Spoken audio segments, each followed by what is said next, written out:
Avui fem mandonguilles amb sípia o pilotilles amb sípia. Tallem a daus una bona sípia, si és bruta millor, i la posem a fregir amb oli fins que perdi tota l'aigua. Necessitem 2 tomàquets madurs, una ceba i una mica de tomàquet concentrat.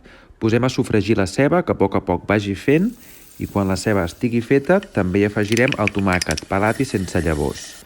Fem que tot es sofregeixi tapant una estona i afegim el tomàquet concentrat.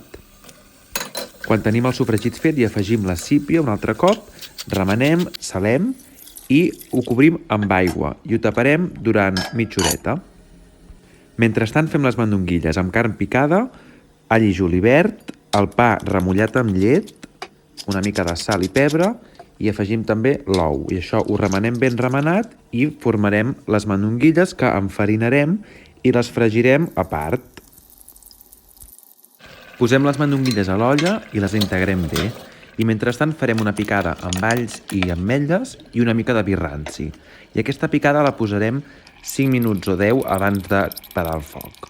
La integrem bé i això farà que ens espesseixi el suc. Fem una mica més de xup-xup i parem el foc. Bon profit!